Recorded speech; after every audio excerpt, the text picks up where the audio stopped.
네, 안녕하세요. 방금 소개받은 문미라라고 합니다. 오늘 날씨도 굽고 좀 춥고 한데 토요일 오전 이른 시간부터 많이 참석해 주셔서 감사드리고요.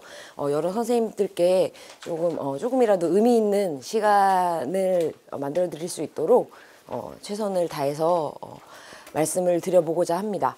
오늘 강의는 조선의용대 그리고 조선의용군의 항일 연극 활동과 한중연대라는 제목으로 좀 준비를 해봤는데요. 강의 내용은 크게 조선의용대가 뭔지, 조선의용군이 뭔지, 그리고 항일 연극이라는 건 뭔지, 그리고 조선의용대, 조선의용군의 항일 연극이라는 것은 무엇인지 이런 내용에 초점을 맞춰서 좀 말씀을 드릴 예정입니다. 그래서 뭐 조선의용대는 알려진 지 이제 학계에 알려진 지는 이제 한 30년 정도가 넘었고 대중분들께 알려진 지도 10년 이상이 된 것 같아요. 그래서 조선의용대, 조선의용군에 대해서 잘 아시는 선생님들도 계시겠지만 항일 연극이라는 것은 약간 또 생소하실 수도 있고 해서 최대한 쉽고 재미있게 말씀을 드려보도록 하겠습니다. 일단 조선의용대의 탄생부터 살펴보겠습니다. 조선의용대라는 군대는 1938년 10월 10일 중국 무한, 중국 발음으로는 우한이죠. 지금 코로나 발생지로 이제 지목받고 있는 그 우한입니다. 우한에서 결성이 됐습니다. 우한의 위치는 지금 보시는 바와 같은데요.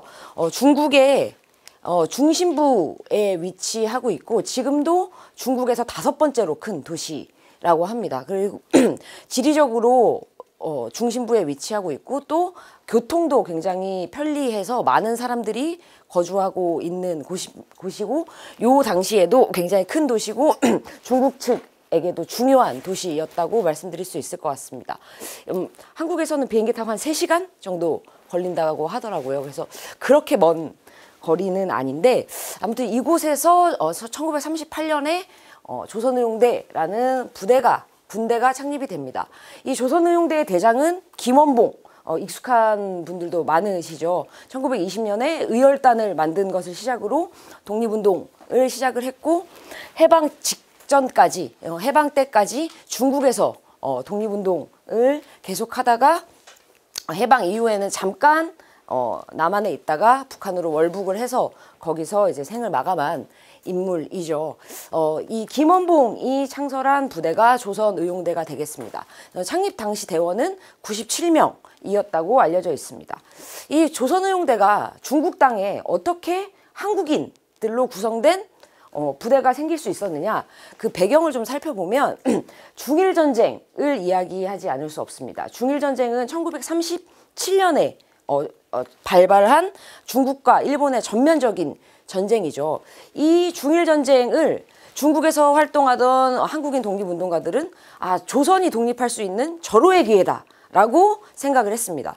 그래서 이 중국의 각지에서 굉장히 여러 한국인 단체, 독립운동 단체가 각각 활동을 하고 있었는데, 독자적으로 활동을 하고 있었는데, 이 중일전쟁을 기회로 우리가 힘을 합쳐서 또 중국과도 힘을 합쳐서 일본을 몰아내보자, 이런 기운이 생겨나게 된 것이죠.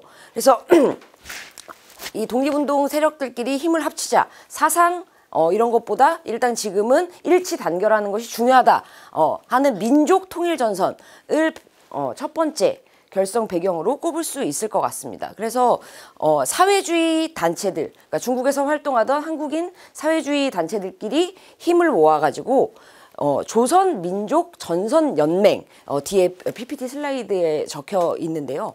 조선민족전선연맹이라는 연합체를 만드는데 그 조선민족전선연맹의 군대가 조선의용대가 되겠습니다. 그리고 두 번째 결성 배경으로는 방금 말씀드렸듯이 이제 중국한테도 한국인 독립운동 세력이 너무 중요해진 거예요. 중국도 일본과 전면전을 시작했기 때문에 일본을 몰아내야 되겠다는 생각을 함께 가진 한국 독립운동 세력이 굉장히 중요해진 것이죠. 그래서 한국과 중국이 항일을 기치로 민족이 연합해야 된다라는 한중 항일 민족 연합론에 의해서 이제 조선의용대가 탄생했다. 이렇게 말씀을 드릴 수 있겠습니다. 그래서 중국이 한국 독립운동 세력을 그 이전에는 특히 이제 1932년 윤봉길 의거 이전에는 무시하고 제대로 쳐다보지도 않다가 이 윤봉길 의거 이후에, 그리고 특히 중일전쟁 이후에 이 한국 독립운동 세력을 지원해야 되겠다, 요런 생각을 가지게 된 것이죠. 그리고 세 번째는 중국에서의 국공합작을 말씀드릴 수 있습니다. 국공합작은 중국 국민당, 그러니까 민족주의 세력이죠.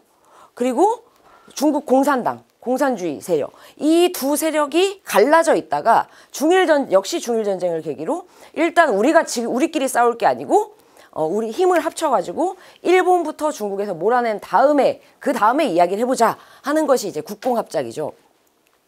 조금 전에 설명드린 대로 이 조선민족전선연맹이라는 것은 사회주의 성향이 강한 단체라고 말씀을 드렸지 않습니까?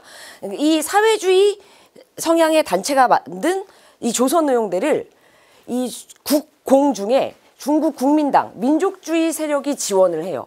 이것이 가능했던 이유가 바로 중국에서의 국공합작이 있었기 때문에 사회주의 단체, 성향의 단체를 중국 국민당이 지원을 했던 것이죠. 그래서 정리를 해보면 중일전쟁 이후에 일치항일이라는 그런 기조 아래서 한국 독립운동 세력끼리도 힘을 모으자, 민족통일전선, 한국, 중국이 힘을 모아서 일본을 몰아내자, 한중항일 민족연합론, 그리고 지금은 사상이고 주의고 이런 게 중요한 게 아니다. 일단 합작하자, 국공합작, 그리고 국공합작으로 인해서 한국인 사회주의 단체에 대해서도 중국 국민당이 지원을 하게 됐다. 이렇게 정리를 할 수 있겠습니다. 그래서 이 조선의용대라는 것이 만들어진 게 어떤 의미냐라고 말씀을 드리면 중국 관내에서 조직된 최초의 한국인 군사 조직이다.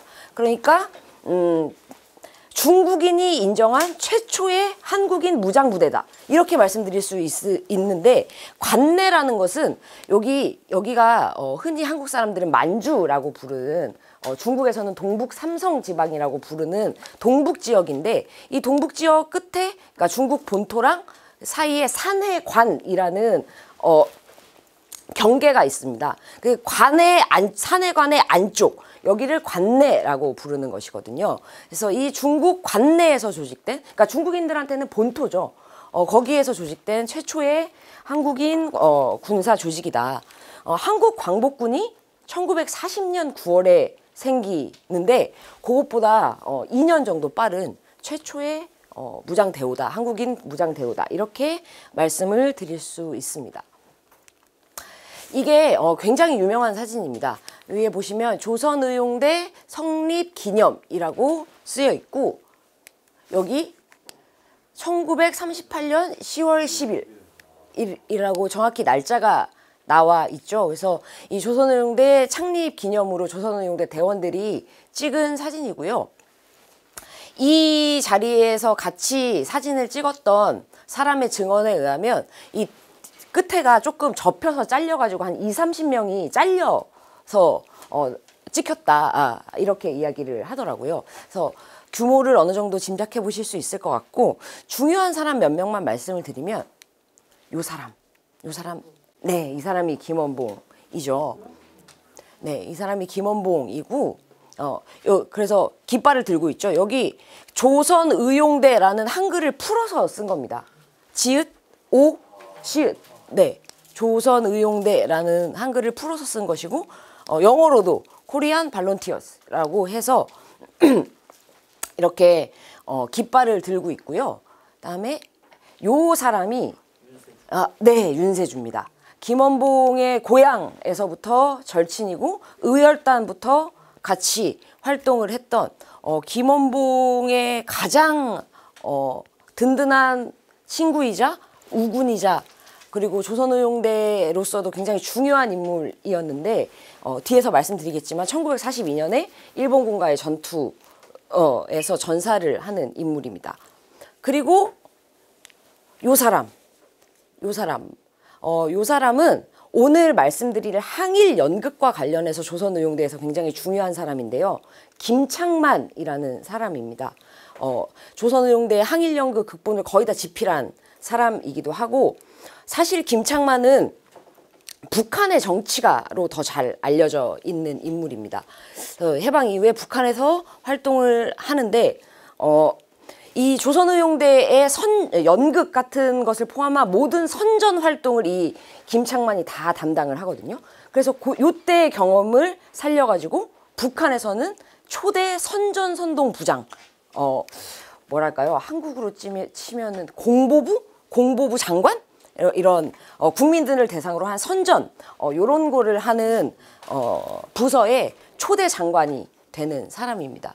그래서 이 세 사람 정도를 기억해 주시면 좋을 것 같고, 그리고 다른 사진들, 뒤에 보여드릴 다른 사진들과 비교해서 하나 기억해 주셨으면 하는 것은 여성 대원이 거의 없죠.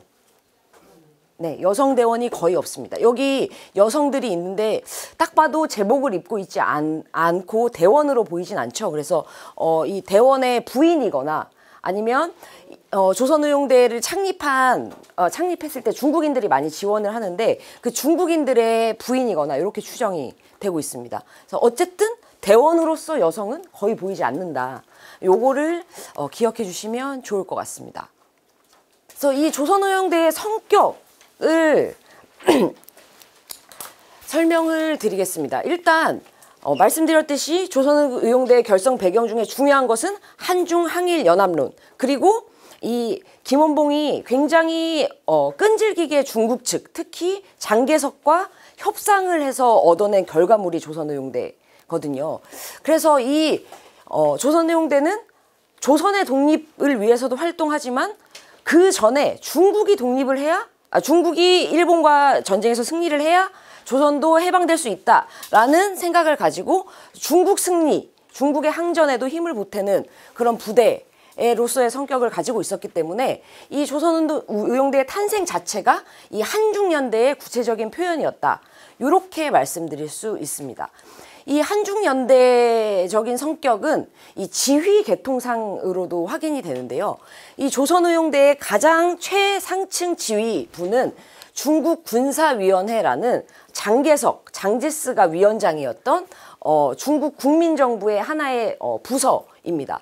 이 중국 군사위원회가 조선의용대의 가장 최상급 부대인데, 이 중국 군사위원회의 부대이면서도 아까 말씀드린 조선민족전선연맹의 부대이기도 했던 것이죠. 이 두 가지 성격을 모두 가지고 있는 이 한중연대의 표현으로서의 조선의용대 성격, 이것이 가장 중요하다고 말씀드릴 수 있을 것 같고, 다만 중국 땅에서 활동을 하고 자금도 다 중국 측에서 나오기 때문에 중국 국민당의 통제력이 관철되었던 부대였다는 것은 어쩔 수 없는 일이었다고 생각이 듭니다. 특히 이제 중국 국민당의 지원을 많이 받았고, 중국 국민당 장개석 계열 중에서도 장개석의 직계인 남의사라고 혹시 들어보셨나요? 남의사, 장개석의 직계들로 구성된 정보 첩보기구죠. 이 남의사와 긴밀하게 연결되어 있었던 것이 조선의용대입니다. 그리고 원래 부대는 전투를 해야 되는 거죠, 군대는. 근데 조선의용대는 창설부터 전투를 염두에 둔 부대가 아니고 정치 선전을 염두에 둔 부대였습니다. 그러니까 무장을 하긴 하는데 무장을 해서 최전선에 나가서 일본군과 전투를 하는 게 아니라 후방 지역에 머무르면서 일본군의 뭐랄까요, 기밀을 탐지하고, 그리고 후방에 있던 중국인들, 특히 중국인들을 대상으로 일본 나쁜 놈들, 그리고 왜 이 전쟁에서 승리해야 되는지, 조선인들은 어떤 처지인지, 이런 것들을 이제 선전하는 정치 선전 부대로서의 성격을 가지고 있습니다. 그리고 이 조선의용대가 김원봉 활동의 결과물이라는 점에서, 그리고 김원봉, 윤세주처럼 의열단부터 시작한 인물들이 주축이 되었다는 점에서 의열단의 후신이라는 점도 조선의용대의 성격이라고 말씀드릴 수 있습니다. 그러면 조선의용대는 어떤 활동을 했느냐? 선전부대답게 여러 항일 집회를 개최를 합니다. 그냥 길거리에서 슬로건, 현수막 같은 거 이제 걸어놓고 중국인들한테 선전을 하는 거죠. 특히 이제 조선인들의 처지, 그리고 조선인들의 항일 의지, 이런 것들을 알리는 항일 집회를 많이 개최를 했고, 이 항일 집회에서 문화 공연들을 합니다. 이따 자세히 설명드릴 연극, 노래, 이런 것들을 이제 하면서 중국인들한테 자신을 알리는 것이죠. 이런 활동을 하고, 자신들의 활동이나 노선을 선전하기 위한 방법으로서는 기관지를 발행을 합니다. 기관지 이름이 처음에는 조선의용대 통신이었다가 나중에 통신자를 빼요. 그래서 이제 조선의용대 통신 요 기관지를 발간하는데, 요 기관지에는 중국인들, 조선의용대 활동을 지원하는 중국인들의 글들도 굉장히 많이 실렸다. 이렇게 말씀드릴 수 있겠습니다. 그리고 이제 조선인 포로, 그러니까 뒤에 또 자세히 설명드리겠지만, 식민지 말기가 되면 이제 지원병제, 징병제를 실시를 하면서 조선인들을 이제 병력 동원을 시작하고 많은 수가 중국 전선에 배치가 되죠. 그래서 이 사람들, 그러니까 일본군에 원하지 않게 들어갔지만 일본군으로서 전투를 하고 있던 사람들을 중국군이 포로로 잡으면 이 포로들을 흡수하고 교육을 해서 조선의용대 대원으로 만드는, 그래서 대오를 확장하는 이런 활동들을 전개를 합니다. 그래서 이런 활동들을 통해서 국제연대를 실천하고 항일 역량 중에서도 이제 문화적 역량을 확대하고, 그리고 대오를 확장하는, 규모를 확대하는 것이죠. 이런 효과를 누리려고 하였습니다. 그래서 이 조선의용대 활동과 관련한 사진 몇 장을 준비해 봤는데요. 이제 조선의용, 여기는 군이라고 써 있지만 조선의용군 선까지 써 있죠. 아무래도 선전대를 쓰려고 했던 것 같아요. 선까지만 쓰고 이제 사진이 찍힌 것 같은데, 중한 양민족이 연합해서 기일해, 이게 중국어로 이제 일어나다 이런 뜻인데, 중한 양민족이 연합해서 일어나서 타도 일본 강도, 이렇게 써 있습니다. 네, 중한 양민족이 연합해서 일본 강도를 무찌르자, 요런 선전표를 이제 벽보에 적고 있는 모습이고, 요 아래 사진은 조선의용대 중에서도 선전대의 모습을 찍은 사진입니다. 사진이 작아서 잘 안 보이실 것 같은데, 여기 보시면 악기들을 들고 있어요. 네, 악기들, 그러니까 보통 부대라고 하면 총 이런 걸 들고 있어야 되는데, 이 사람들은 악기들을 들고 있죠. 여기.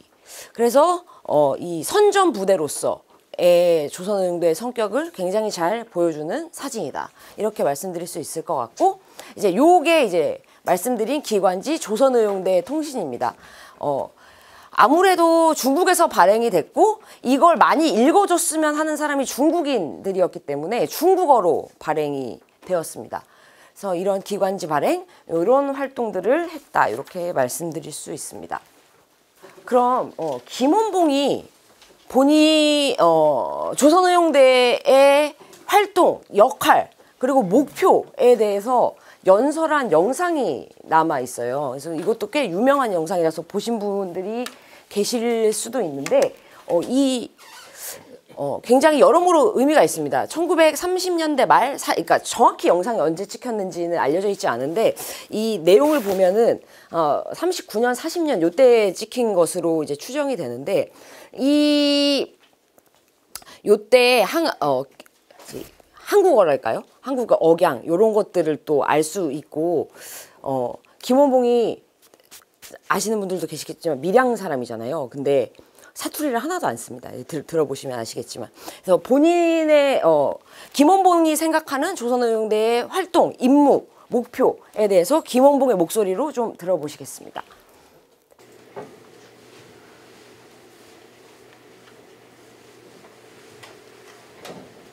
조선의용대는 두 가지의 임무가 있습니다.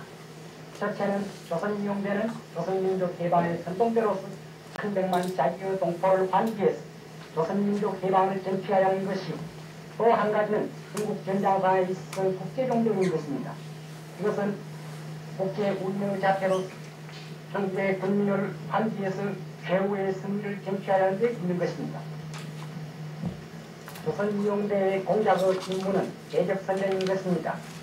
대적선전에 있어 우리의 동지들은 천백만 선전품을 화성과 적의 후바에 던졌고 또 적의 후바에 모든 이락 선전품을 보낸 이후에는 직접 중국의 전사와 합해서 유격 전쟁에 참가했습니다.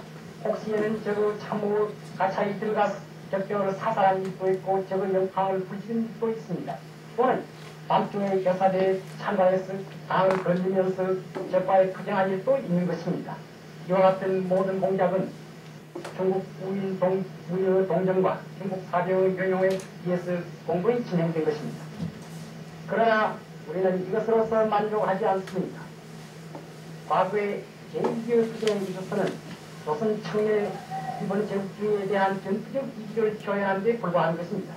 앞으로 우리는 더 나아가서 10여 마리의 우리의 민동포가 있는 화북으로 가서 그곳에 인종대의 전투의 깃발을 꽂고 그곳에서 우리의 피 끓는 젊은 동물을 모집해서 적의 무기를 뺏더라 무장해서 만주로 들어가 우리는 조선혁명군과 연합해서 우리의 조국으로 진입하려 하는 것입니다. 그래서 우리는 이 동아에서 일본 제국주의자를 완전히 구축하자는 것입니다. 중국의 형제들 팽진히 악수합시다. 공고히 우리는 일본 제국주의를 나로하고 참으로 우리의 진정한 동아의 행복 사회를 건설합시다.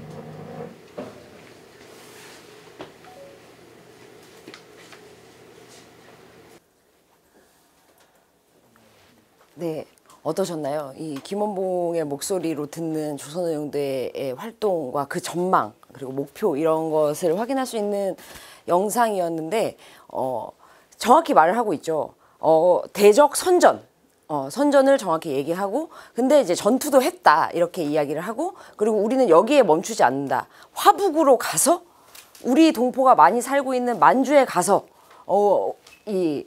그 다음 활동을 하겠다. 그래서 결국 이제 마침내 조국으로 진격하겠다라는 목표에 대해서도 이야기를 하고 있습니다. 그리고 또 하나 강조했던 것이 중국과의 연대이죠. 우리의 활동은 다 중국인들의 지원이 있어서 가능했고 이런 이야기들을 김원봉이 직접 하고 있는 것을 확인하실 수 있습니다. 그래서 영상을 보여드렸고요. 근데 지금까지는 이제 중국 국민당의 지원을 받아서 만들어진 조선의용대의 모습을 말씀을 드렸고 그리고 이 조선의용대가 활동했던 무한 지역 그리고 계림 지역 이런 지역들이 다 중국 국민당 지역인데 이 2년 동안 중국 국민당 지역에서 활동을 하다가 중국 공산당 지역으로 넘어갑니다. 그러면서 조선의용대의 성격도 완전히 변하게 되죠. 그것이 이제 조선의용대의 화북 이동입니다. 화북은 요 지역이에요. 그러니까 조선의용대가 여기 중남지구 정도에 있었다면 이제 화북 지역 여기로 이동을 하는 건데 여기에는 북경도 들어가고 그다음에 연안 이런 지역이 포함되어 있죠. 그리고 이 동북 지역 만주와 가장 가까운 지역입니다. 왜 화북으로 이동을 했느냐에 대해서 좀 말씀을 드리면 첫 번째는 이 동북 노선입니다. 그러니까 동북으로 가야 된다 하는 활동 방향인데 왜 동북으로 가느냐? 일단 여기 조선의용대가 활동했던 이 지역에는 조선 민중이 많이 안 산다. 조선 민중이 많이 안 사니까 우리의 활동이 조선 민중들과 괴리되어 있고 고립되어 있는 느낌이 있다. 그러니까 조선 민중이 많이 사는 만주로 가서 이 조선 민중에 의거한 독립운동을 해야 되겠다. 요렇게 생각을 한 것이 동북 노선이죠. 아까 김원봉이 되게 명확하게 이야기를 했죠. 이 당시 이 만주에는 200만 정도의 조선인들이 살았다고 합니다.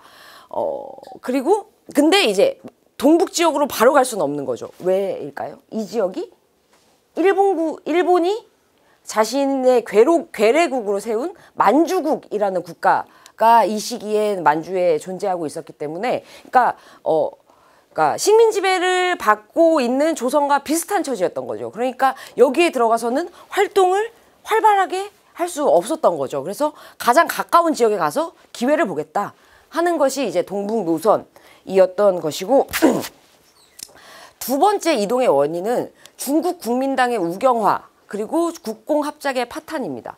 그러니까 아까 조선의용대 결성 배경으로서 국공합작을 중요하게 말씀을 드렸었는데 그리고 이 조선의용대에 가담한 많은 사람들이 사회주의적인 성향을 가진 청년이라고 말씀을 드렸었는데 이 분위기가 국공합작의 분위기가 1940년 말부터 좀 이상해지는 거죠. 41년에는 지금 국민당군, 공산당군이 합쳐가지고 일본과 전쟁을 하고 있는 상황인데 국민당군이 공산당군을 공격하는 그런 일들이 41년에는 막 일어나고 그러거든요.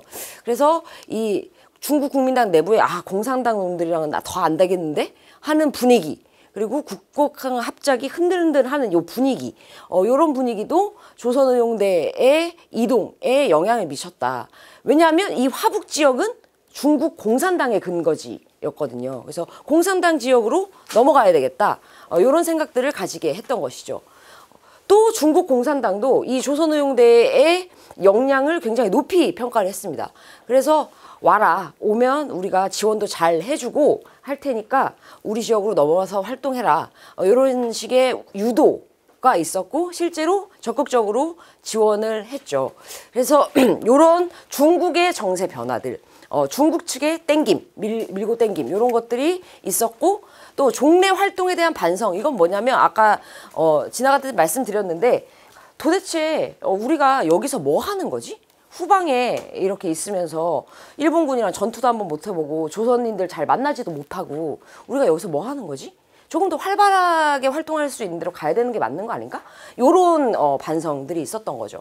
거기에다가 또 이제 조선의용대 입장에서는 라이벌이 나타난 거죠. 40년 9월에 한국 광복군이 대한민국 임시정부 산하로 창설이 되고 이 광복군 역시 중국 국민당의 지원을 받는 부대였기 때문에 이 국민당의 지원을 받는 유일한 한국인 부대로서의 조선의용대의 입지가 흔들흔들하게 되는 것이죠. 그래서 이런 것들이 원인이 돼서 중국 공산당 지역으로 넘어갑니다. 그걸 이제 화북 이동이라고 하는데 그래서 넘어가서 1940년부터 이동을 시작하고 41년 여름에 주력들이 이 중국 공산당 근거지로의 이동을 완료를 합니다. 그리고 이동하고 나서 이름을 바꾸죠. 처음에는 조선의용대 화북지대, 우리가 조선의용대인데 화북에서 활동하는 그런 지대야 이렇게 이름을 바꾸고 42년에는 완전히 조선의용군 화북지대로 개칭을 합니다. 이게 한 글자 차이인데 조선의용대는 중국 국민당의 지원을 받는 중국 국민당과 함께 활동을 하는 부대였다면 이 조선의용군 시절에는 이제 완전히 중국 공산당과 함께 활동을 하게 되는 성격이 완전히 변화하는 그런 거를 의미한다. 이제 부대 명칭의 개칭이 그런 걸 의미한다고 말씀드릴 수 있을 것 같고 그래서 이 시절부터 보통 이제 중국 공산당 근거지로 넘어간 요 시기 41년 요때부터 이제 조선의용군 시절이라고 부릅니다. 그래서 이 강의의 제목도 조선의용대에만 써 있는 게 아니라 조선의용대 가로 열고 조선의용군 이렇게 되어 있었던 것도 이 조선의용대 조선의용군을 통합해서 말씀드리기 위해서 그렇게 강의 제목이 되어 있는 것이고요. 그래서 이렇게 중국 공산당 근거지로 이동을 해서 재편과 개칭을 마칩니다. 그러면 넘어간 인원이 얼마나 됐느냐? 처음에 97명에서 시작을 했다가 1년 후에 여전히 이제 중국 국민당 지역에 있었던 시절이죠. 1년 후에는 155명 정도까지 증가를 합니다. 아까 말씀드렸듯이 조선인 포로에 대한 흡수 이런 거 그리고 이제 그 지역에 살던 굉장히 극소수겠지만 그 지역에 살던 조선인 청년들의 입대 이런 것으로 1년 만에 한 155명으로 증가를 하는데 이 중에 80명 그것도 가장 핵심이 되는 멤버들이 이제 화북으로 이동을 한 것이죠. 그래서 이 관내에 남은 조선의용대 김원봉도 안 넘어오거든요. 이 김원봉을 포함한 관내에 남은 조선의용대는 1942년에 한국광복군으로 편입이 돼서 김원봉도 한국광복군 부사령관이 되는 것이죠. 그래서 이 화북 지역에서는 굉장히 빠르게 규모를 확대합니다. 그래서 1944년 3년만 해도 한 150명, 200명을 유지하다가 44년부터 대원이 급증하고 해방 직전에는 1000명 내외로 성장을 합니다. 광복군이 해방 직전에 한국 광복군이 한 700~800명 정도 됐다고 하거든요. 그리고 또 하나의 조선인 독립부대죠. 만주지방에서 중국 공산당과 같이 활동을 했던 동북항일연군이죠. 동북항일연군 내에 조선인 대원이 한 300명 정도. 그러니까 이 3대, 보통 이렇게 3대 세력, 해방 직전까지 일본군과 전투를 했던 3대 무장 세력을 조선의용군, 그다음에 한국광복군, 동북항일연군 이렇게 얘기를 하는데, 이 3대 세력 중에 가장 규모가 컸던 것이 이제 조선의용군이다, 이렇게 말씀을 드릴 수 있습니다. 그래서 이 화북으로 이동한 다음에는 무슨 활동을 했느냐? 첫 번째는 간부훈련반이라는 거를 개설을 해서 교육을 해요. 군사 이론, 그다음에 정치 이론, 이런 것들을 교육하는 활동을 합니다. 근데 이게 단지 교육에 그친 것이 아니라 이 교육에 중국 공산당 군대인 팔로군이 깊이 개입을 합니다. 그래서 이 간부훈련반 개설 교육이라는 것은 이 국민당의 색채를 완전히 빼고 중국 공산당의 부대로 변화하는 결정적인 계기가 되는 활동이었던 것이죠. 그래서 이 교육 활동이 첫 번째, 두 번째는 조선의용대 창립 직후부터 늘 해왔던 선전 활동, 그리고 요 시기가 되면 이제 화북으로 이동한 시기가 되면 조선인 지원병들, 아까 설명드린 지원병으로 중국 전선에 일본군으로 끌려온 사람들이 늘어나던 시점이기 때문에 이 조선 지원병을 이제 초모하는 활동, 조선의용대 대원으로 모시는 거죠. 초모하는 활동들을 주로 합니다. 그리고 적구 공작이라고 해서 이 적의 점령 지역, 그걸 적구라고 하는 거죠. 적의 점령 지역에 들어가서 지하에서 활동하는, 지하 조직을 건설하고 항일 활동을 하는 적구 공작도 이 조선의용군 시절에 이제 활발하게 전개를 합니다. 그리고 가장 큰 차이라고 하면, 조선의용대 시절과 가장 큰 차이라고 하면, 조선의용대 시절에는 한 번도 없었던 일본군과의 전투가 이제 조선의용군 시절에는 있는 것이죠. 가장 유명한 게 호가장 전투라는 것입니다. 호가장은 중국의 작은 마을 이름인데 조선의용군이 주둔했던 지역입니다. 근데 여기를 일본군이 조선의용대가 주둔했다는 걸 알고 습격을 해서 들어오고 그걸 이제 막아내는 전투가 호가장 전투고, 여기서 4명의 조선의용군 대원이 전사를 합니다. 그리고 이제 반소탕전이라고 해서 이게 반대할 때 반자거든요. 이 소탕전은 일본의 소탕에 반대한다, 요런 의미를 가진 겁니다. 이 반소탕전은 팔로군과 조선의용군이 함께 일본군과 전투를 한 것인데, 그러니까 포위를 당해요. 포위를 당해서 이제 퇴로를 뚫어야 되는데 그 퇴로를 뚫는 전투였던 것이죠. 그래서 이 반소탕전에서 아까 말씀드린 윤세주가 사망을 하고, 또 윤세주 말고도 조선인 대원들이 사망을 합니다. 그래서 이 반소탕전이라는 게 기본적으로 팔로군과 함께 한 전쟁이고, 팔로군의 퇴로를 확보해준다는 의미도 있었기 때문에 중국 공산당 입장에서는 우리를 위해서 피를 흘린 조선의용군이 되는 것이죠. 그래서 이런 일본군과의 전투를 통해서 이제 각지의 조선인들, 중국 각지에 있던 조선인들에게 조선의용군, 조선의용대의 위상이 높아지고, 그리고 중국 공산당과도 이제 피를 나눈 형제 관계, 혈맹 관계를 형성할 수 있게 되는 그런 계기가 되게 됩니다. 그래서 사진 몇 장을 보여드리면, 이제 38년 10월에 무한에서 조선의용대가 창설이 되고, 라오허코라고 해서 이제 한국 발음으로는 노하구인데요. 노하구에서 북상을 해야겠다, 화북 지역으로 이동을 해야겠다 결정을 해서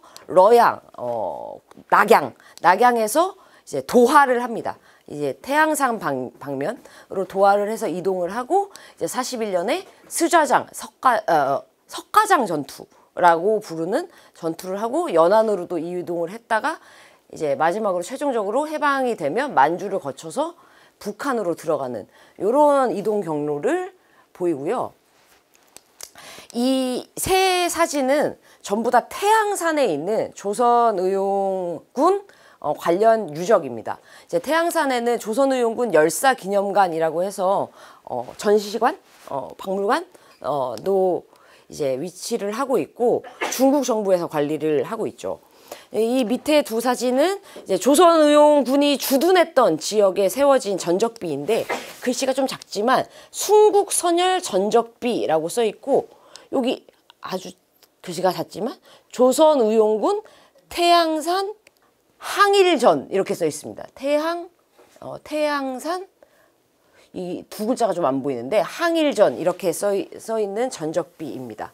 그리고 이 전적비 뒤로 조선의용군 주둔 구지 이거 옛 구자 그러니까 옛날에 조선의용군이 주둔했던 데다 이렇게 전적비가 서 있죠. 그다음에 요 사진은 이 태양산 주둔지에 조선의용대가 쓴 표어예요. 굉장히 재밌는데 지금도 남아 있습니다. 지금도 남아 있는데 여기 보시면 외놈의 상관놈들을 쏴 죽이고 총을 메고 조선의용군을 찾아오시오 이렇게 써 있습니다. 그러니까 일본군으로 참전했던 조선인 청년들한테 하는 말이죠. 그러니까 일본인 죽이고 무기 탈취해서 조선의용군으로 넘어와라 이 얘기를 하고 있는 것이죠. 그러니까 이 사진만 봐도 조선인 지원병들을 조선의용군으로 끌어들이는 거에 얼마나 진심이었는지 열심이었는지 이 표 한 장의 사진이 잘 보여주는 것이고 이거는 조선말을 자유대로 쓰도록 요구하자 이렇게 써 있습니다. 민족 말살 통치 잘 아시죠? 이제 식민지 말기로 갈수록 조선말을 못 쓰게 했죠. 거기에 대한 저항 표어입니다. 그래서 이런 표어들이 지금도 남아 있고 이 시간이 지나면 글씨가 흐려지는데 그때마다 이제 흰색 페인트를 이제 칠해가지고 보존을 하고 있다고 하더라고요. 그래서 좀 조선의용군의 성격이 어쨌든 그리고 뭐 중국 공산당이랑 활동을 했든 안 했든 독립운동을 위해서 활동했던 건 분명한데 유물들이 다 중국에 있는 건 또 어쩔 수 없다 치더라도 활동지가 중국이었기 때문에 이런 유적 유물들을 거의 다 이제 중국 정부에서 관리를 하고 있고 한국에는 크게 알려지지 않았다는 사실 자체가 뭐랄까요 분단의 비극 이런 걸 좀 잘 보여주는 그런 유적 유물이라는 생각이 듭니다. 요 사진은 이 호가장 전투에서 전사한 대원들의 추도식입니다. 여기 무덤 같은 것이 있고 여기 조선의용대 대원들이 쭉 서가지고 이제 추도식을 하고 있는 모습이고 여기 태극기가 보이시죠? 이제 추도식을 하고 있는 모습이고 요 오른편의 두 사진은 이제 태양산 지역의 반소탕전에서 전사했던 윤세주 그리고 윤세주와 함께 전사했던 조선의용군 대원인 진광하라는 사람이 있는데 이 두 사람의 묘역이에요. 이 역시 중국에서 관리를 하고 있죠. 여기 이제 비석이 석정 윤세주 열사라고 해서 중국어로 업적, 탄생, 그다음에 어떻게 해서 전사하게 됐는지 그런 내용들이 적혀 있습니다. 윤세주는 알고 계신 분들도 계시겠지만 김원봉은 한국에서 서운을 못 받고 있는데 윤세주는 서운을 받았죠. 한국 정부가 인정한 독립유공자입니다. 서운을 받을 수 있었던 이유는 슬프게도 일찍 죽었기 때문에 일찍 죽어서 북한과 관련된 그 어떤 활동도 하지 않았기 때문에 대한민국 정부에서 독립유공자로 인정받을 수 있었던 것이죠. 그래서 김원봉과 쭉 활동을 했던 이제 윤세주는 서운을 받고 김원봉은 북한과의 관련성 때문에 서운을 못 받고 있는 상황이고요. 비슷한 사례로 박헌영과 박헌영의 부인인 박차정이라는 사람이 있는데 두 사람은 저기 주세죽. 김원봉의 부인 박차정이죠. 이제 이 박차정도 서운을 받았죠. 서운을 받았는데 김원봉은 이제 서운을 못 받고 있는 그런 상황입니다. 이 북한과의 관련성, 그러니까 특히 한국전쟁에 때 뭔가를 자리를 차지하고 있거나 전쟁 준비에 무언가를 역할을 했거나 아니면 북한 정부 수립에 관련이 되어 있거나 하는 사람들은 전부 다 이 서운에서 배제한다는 원칙을 본처에서 가지고 있기 때문에 이런 일이 벌어진 것이죠. 그래서 지금까지는 이제 조선의용대의 항일연극을 설명드리기 위해서 조선의용대, 조선의용군이 무엇이었는지 조금 설명을 드렸는데요. 이제 그러면 항일연극이 뭔지에 대해서 좀 설명을 드리겠습니다. 이 항일연극이 뭐였는지에 대해서는 10분 안쪽으로 좀 끝날 것 같아서 여기까지만 설명을 드리고 잠시 쉬었다가 이어서 하도록 하겠습니다. 항일연극 제가 이렇게 어렵게 써놨지만 이 항일연극이라는 네 글자에서 주는 느낌이 딱 있으시죠? 항일정서를 담은 연극. 그러니까 이 반일정서의 예술적 표현이고 또 하나 중요한 거는 그냥 예술로서 그치는 게 아니라 이게 항일연극이 중일전쟁 시기에 일본과 대항하던 시기에 만들어진 것이기 때문에 전쟁 수단으로서의 역할도 기능도 가지고 있는 것이죠. 선전, 그리고 전쟁 비용, 그러니까 의연금을 모집하는 것, 그리고 이제 병사들을 모집하는 초모 활동 등을 목적으로 이루어진 정치적 표현이기도 합니다. 중국 내에서 활동하던 한국 독립운동 세력은 이 항일연극을 적극적인 투쟁 수단으로 삼았는데 지난주에 이 강의 들으신 분들 아시겠지만 그 두 공작대라고 해가지고 항일연극을 이명숙 선생님께서 꽤 많이 소개해 드린 것으로 알고 있는데 이 조선의용대뿐만 아니라 임시정부 계열의 단체들도 이 항일연극을 적극적으로 활용을 하는데 예전의 독립운동사 연구에서는 이 부분들이 크게 주목을 받지 못했어요. 그러니까 이게 되게 말랑말랑하잖아요. 되게 말랑말랑하고 소프트하고 이게 항일투쟁이라고 하기에는 뭔가 좀 약해 보이고 이렇기 때문에 좀 크게 주목을 받지 못하다가 최근에는 총칼 든 것만 항일투쟁이냐 이런 관점의 변화들이 생긴 것이죠. 그래서 무장투쟁 그리고 몇몇 인물에 집중된 독립운동사에서 조금 벗어나서 이 항일연극을 포함한 항일 공연예술, 음악, 미술 이런 것들이죠. 이런 것들도 이제 새로운 독립운동 방향의 하나로 보고 이 항일연극들을 적극적으로 연구하는 그런 경향들이 최근 학계에서 나타나고 있습니다. 그래서 이런 강의도 가능했던 것인데 그러면 독립운동 세력, 제가 말씀드리는 건 주로 이제 중국에서 활동한 독립운동 세력이 항일연극 공연을 어떻게 해서 하게 됐느냐 배경을 설명드리면 내적 배경과 외적 배경으로 나눠서 설명드릴 수 있을 것 같아요. 이제 내적 배경은 독립운동 세력 입장에서 이걸 왜 하게 됐느냐인데 이 중일전쟁 이후에 중국에서 승리를 해야 조선도 해방을 한다라는 인식이 굉장히 강력했다고 말씀을 드렸었는데 그렇기 때문에 중국인들이 다 같이 항전을 하는 것이 우리가 해방하는데 필수 요건이다라고 독립운동 세력들이 판단을 한 것이죠. 근데 대부분의 중국인들은 이 조선인들에 대해서 불신이 굉장히 깊었어요. 그러니까 왜냐하면 일본 놈들의 앞잡이라고 생각을 한 경향도 많았고 특히 이제 만주 말고 관내에서 살던 조선인들은 실제로 일본과 관련된 직업들을 되게 많이 가지고 있었습니다. 그러니까 일본 물건을 받아와서 판다거나 상인 그리고 또 심지어는 위안소를 운영한다거나 이런 한국인들이 많았기 때문에 일반 중국인들이 보기에는 저놈들은 그냥 2등 국민이고 일본 앞잡이로 보이는 것이죠. 근데 그런 한국인들만 있는 거 아니다. 한국인들도 독립을 바란다 하는 것을 선전할 필요가 있었던 것이죠. 그래서 이런 일반인들을 대상으로, 중국 일반인들을 대상으로 강연회, 연설회 같은 거를 수시로 개최해서 우리도 독립하고 싶어 한다. 그러기 위해선 너희와 우리가 힘을 합쳐야 된다. 이런 것을 알리고자 했는데, 이제 전체 중국 인구 중에 85% 정도 되는 중국 농민들은 상대적으로 문화적 수준이 낮았던 거죠. 문맹도 많고.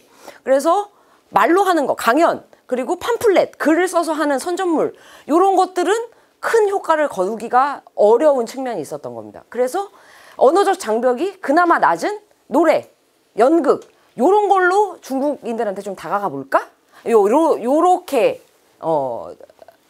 이제 생각을 했던 것이죠. 거기에다가 또 중일전쟁 이후에 중국의 예술인들이 일어납니다. 우리도 우리의 직업으로, 우리가 제일 잘하는 것으로 일본과 대항해야 되지 않겠느냐. 그래서 항적, 적에 대항한다는 뜻이죠. 항적 희극 운동이 중국에서 빠르게 확산이 돼요. 그래서 중국의 예술인들이 모여서 전국적으로 항적은 희극 단체들을 조직을 합니다. 그래서 이 대한민국 임시정부나 한국독립운동 세력은 이런 중국 각지에 조직된 항적 희극 단체랑 손을 잡고서 연극 공연을 쉽게 어렵지 않게 무대에 올릴 수 있는 그런 상황이 되었던 것이죠. 그래서 요거는 지난주 강의를 들은 분들은 더 자세히 들으셨을 텐데, 그래서 조선의용군 말고도 이제 독립운동 세력들이 어떤 항일 연극을 했는지 간단히 정리를 했는데, 첫 번째는 한국광복진선 청년공작대라고 해서 임시정부 계열의 청년들이 만든 그 공작대입니다. 이게 39년 2월에 광서성 유주라는 곳에서, 이 39년 2월이면 중일전쟁이 한창이어가지고 그러니까 무한도 일본군한테 먹히고 이런 시점이었는데, 일본군한테 아직 점령당하지 않은 유주로 이동한 이제 임시정부 계열의 젊은 청년을 중심으로 이제 결성이 된 단체인데, 이 한국광복진선 청년공작대가 유주에서 활동하던 중국인 단체와 협조를 해서 이제 3.1절 기념 공연, 그다음에 부상병 위로금 모금 공연 같은 것을 무대에 올렸던 것이죠. 특히 이제 유명한 게 국경의 밤이라는 연극인데, 이 국경의 밤의 주제는 한중연합군의 연대투쟁입니다. 그래서 중국인들한테 한중연대가 뭔지를 이제 보여줄 수 있는 공연들을 했던 것이고, 공연 수익금 전액도 이제 중국 부상병 위로금으로 기부를 하면서 우리는 너희 중국을 지원하는 그런 단체야 하는 위상들을 이제 중국인들한테 각인을 시키는 것이죠. 그래서 요 사진도 지난 강의 때 보여드렸던 것 같은데 잘 안 보이지만, 여기 한국광복진선 청년공작대 제유주, 그러니까 유주에서, 그다음에 이게 중국어로 그리고거든요. 그리고 뭐뭐와 이런 뜻인데, 각 기관 단체 대표 유별 기념 촬영, 이렇게 써 있습니다. 1939년 4월 4일인데 이게 뭐냐면, 한국광복진선 청년대가 유주에 있는 각 기관 단체랑 송별회하는 사진 이라는 뜻이죠. 그래서 이거 보시면 서양인들도 있거든요. 그래서 유주에서 활동하는 반일 단체들이 모여서 이제 촬영한 사진, 광복진선 청년공작대의 모습을 굉장히 잘 보여주는 사진이고요. 두 번째는 전지공작대의 공연입니다. 이 전지공작대도 처음에 만들어질 때는 임시정부 계열이 아니었는데 결국 이제 광복군으로 편입되는 그런 단체인데, 이 전지공작대도 처음에 만들어질 때부터 연극을 중요한 선전 수단으로 활용을 합니다. 근데 이 연극을 한 목적 자체가 중국군의 동복을 마련한다거나 이런 목적으로 연극을 이제 무대에 올린 것이죠.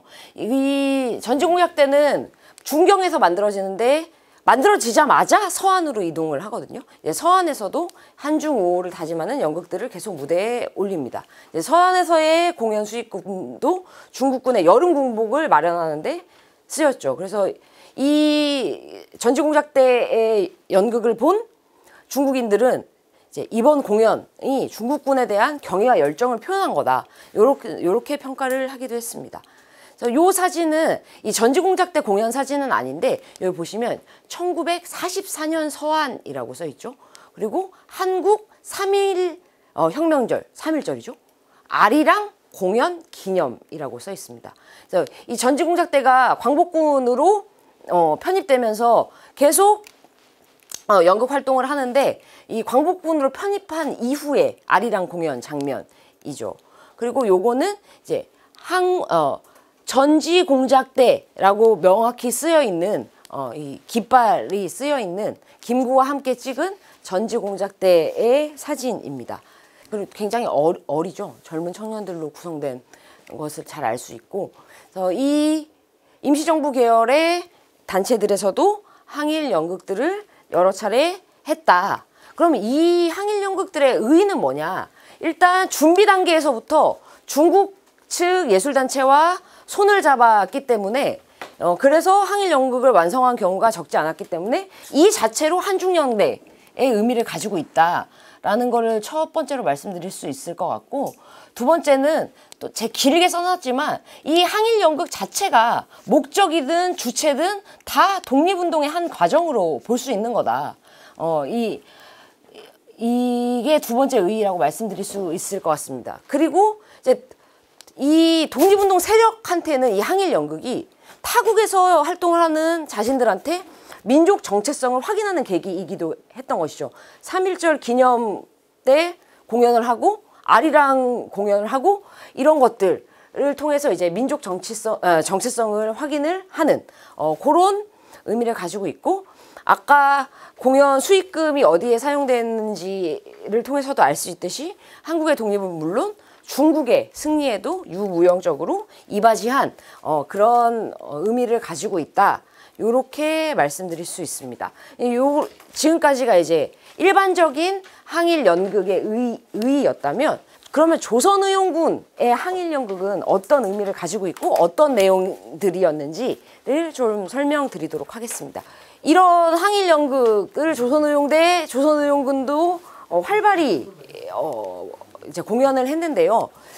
약간 조금 더 그러니까 일반적으로 알려져 있는 항일 연극의 의의보다 조금 더 깊은 내용들을 좀 찾아볼 수 있는 것이 있어서 그런 이야기를 좀 말씀을 드리려고 합니다.